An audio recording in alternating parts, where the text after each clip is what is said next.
জি বাংলার অন্যতম জনপ্রিয় একটি ধারাবাহিক আনন্দী। আনন্দী ধারাবাহিকের মাধ্যমে আবারও পর্দায় ফিরেছিলেন অন্বেষা হাজরা। কিন্তু বেশ কয়েকদিন যাবৎ আনন্দী ধারাবাহিকে দেখা যাচ্ছে না তাকে।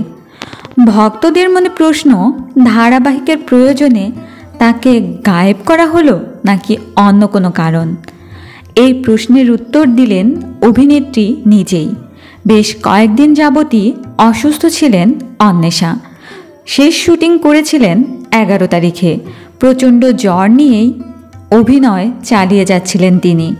কিন্তু অ্যান্টিবায়োটিক সেবন করার পরেও কমছিল না তাপমাত্রা, তাই অগত্যা ভর্তি হতে হলো হসপিটালে। ডেঙ্গু আর টাইফয়েডে কাবু অভিনেত্রী, চলছে স্যালাইন। তবে অভিনেত্রী জানান এই মুহূর্তে অনেকটা ভালো আছেন তিনি আশা করছেন সামনের সপ্তাহ থেকেই হয়তো কাজে ফিরতে পারবেন তিনি।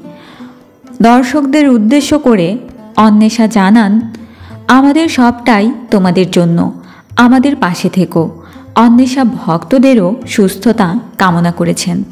তো বন্ধুরা, অন্বেষা হাজরাকে ছাড়া আনন্দী ধারাবাহিক তোমাদের কাছে কেমন লাগছে জানাতে পারো আমাদের কমেন্ট বক্সে। আর ভিডিওটি ভালো লাগলে লাইক, কমেন্ট এবং সাবস্ক্রাইব করতে ভুলবে না। ধন্যবাদ।